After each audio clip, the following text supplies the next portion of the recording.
পটুয়াখালীর বাউফলে ভয়াবহ নদী ভাঙনের ঝুঁকিতে রয়েছে 3টি সরকারি প্রাথমিক বিদ্যালয়। বিদ্যালয়গুলোর খুব কাছাকাছি চলে এসেছে কারখানা নদী। যে কোনো সময় নদীগর্ভে বিলীন হতে পারে বিদ্যালয়ের ভবন, মাঠ কিংবা স্থাপনার অংশবিশেষ। এমন আশঙ্কায় উদ্বিগ্ন শিক্ষক, শিক্ষার্থী ও অভিভাবকরা। বাউফল উপজেলার কাছিপাড়া ইউনিয়নের বাহেরচর বন্দর এলাকায় কারখানা নদীর তীর থেকে মাত্র 20 থেকে 25 ফুট দূরে রয়েছে চর রঘুনাথী সরকারি প্রাথমিক বিদ্যালয়। এছাড়া নদী থেকে প্রায় 70 থেকে 80 ফুট দূরে রয়েছে হিসাজাত সরকারি প্রাথমিক বিদ্যালয়। আর গোপালিয়া বাজার এলাকায় নদীর তীর থেকে প্রায় 50 ফুট দূরে অবস্থান করছে পশ্চিম কাছিপাড়া সরকারি প্রাথমিক বিদ্যালয়। স্থানীয়দের অভিযোগ, নদীর তীব্র স্রোত ও অব্যাহত ভাঙনে প্রতিদিনই সংকুচিত হচ্ছে নদীর তীরবর্তী এলাকা। ফলে বিদ্যালয়গুলোর ভবন, খেলার মাঠ ও আশপাশের জায়গা এখন চরম ঝুঁকিতে। 3টির মধ্যে চর রঘুনাথই সরকারি প্রাথমিক বিদ্যালয়টি সবচেয়ে বেশি ঝুঁকিতে রয়েছে বলে জানিয়েছে স্থানীয়রা। অভিভাবকদের আশঙ্কা, দ্রুত ভাঙন প্রতিরোধে ব্যবস্থা না নিলে শুধু বিদ্যালয়গুলোই নদীগর্ভে বিলীন হওয়ার ঝুঁকিতে পড়বে না, ব্যাহত হতে পারে কোমলমতি শিক্ষার্থীদের পড়াশোনাও। স্থানীয়দের দাবি, পরিস্থিতি আরো ভয়াবহ হওয়ার আগে জরুরি ভিত্তিতে নদীর সংরক্ষণ ও ভাঙন প্রতিরোধে কার্যকর ব্যবস্থা নিতে হবে। 3টে গ্রাম শেষ হয়ে গেছে, আমরা ছোটবেলা থেকেই দেখতেছি ভাঙতে আছে, এর কোনো কাজ হইতেছে না।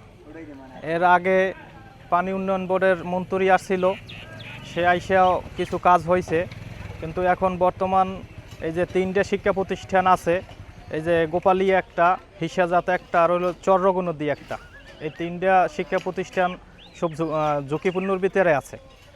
এখন এটার দ্রুত যদি কোনো কাজ না হয় তাহলে শিক্ষা প্রতিষ্ঠানগুলো থাকবে না, এবং আমাদের এই 3টে গ্রাম ভাঙ্গিয়া চলে গেছে। এখন আমরা যারা নদীর কূলে আছি আমরা খুব বিপদগ্রস্ত, আমাদের কারো থাকার মতো স্থান নাই, জায়গা জমি নাই, অনেকে রাস্তার কূলে থাকতেছি, বাড়িঘর নাই, আমরা কোথায় যাব, কী অবস্থায় থাকবো এরকম কোনো সিদ্ধান্ত নাই।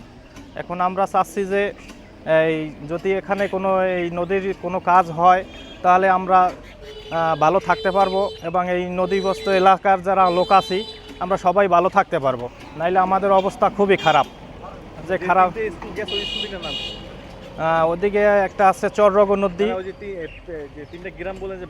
হ্যাঁ গ্রাম হয়েছে যাইয়া কাশিপাড়ার ভিতরেই, এখন হচ্ছে গোপালিয়া 2 নং ওয়ার্ড, তারপর হাজিপুর আর চর রঘুনদী, এই 3টে গ্রাম, 3টে গ্রাম বিলীন হয়ে গেছে, আর কোনো অস্তিত্ব নাই। এই যে 2 নম্বর ওয়ার্ডে আমাকে কাশিপাড়া, এখন মনে করেন 4-এর 1 ভাগ আছে, আর 3 ভাগ চলে গেছে।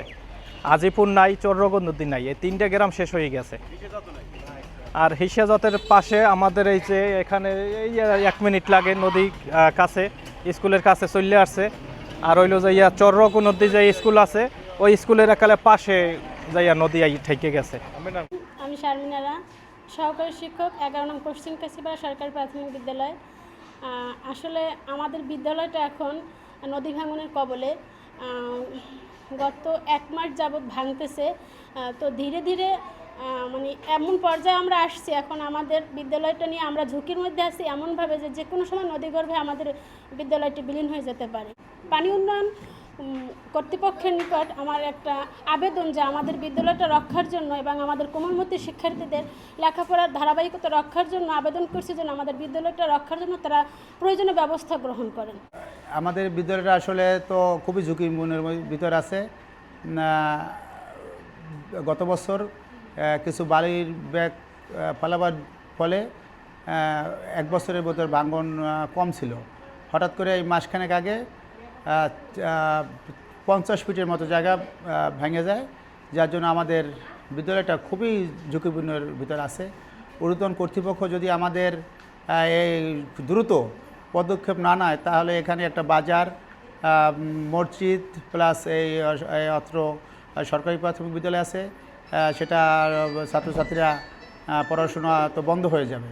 এখানে নতুন করে ভবন করার মতো আশেপাশে জায়গাও নাই, তো এটি রক্ষা করা প্রয়োজন। তাই আপনাদের কাছে, আপনাদের মাধ্যমে আমি ঊর্ধ্বতন কর্তৃপক্ষের কাছে সবিনয় অনুরোধ করছি যেন অতি দ্রুত এই বিদ্যালয়টা রক্ষা করার জন্য তারা প্রয়োজনীয় পদক্ষেপ গ্রহণ করেন, তাহলে আমরা অনেক কৃতজ্ঞ থাকবো এবং বিদ্যালয়টা রক্ষা হবে। নদী ভাঙনের কবল থেকে 3টি শিক্ষা প্রতিষ্ঠান রক্ষায় সংশ্লিষ্ট কর্তৃপক্ষ দ্রুত পদক্ষেপ নেবে, এটাই এখন স্থানীয়দের প্রত্যাশা। আমাদের বিদ্যালয়ের কাছাকাছি নদী ভাঙনের ফলে আমাদের বিদ্যালয়টি ঝুঁকিপূর্ণ, তাই সরকারের কাছে আমাদের দাবি যেন সরকার নদী ভাঙনে বিদ্যালয় ঝুঁকিপূর্ণ, তাই আমরা বিদ্যালয়ে আসতে ভয় পাই।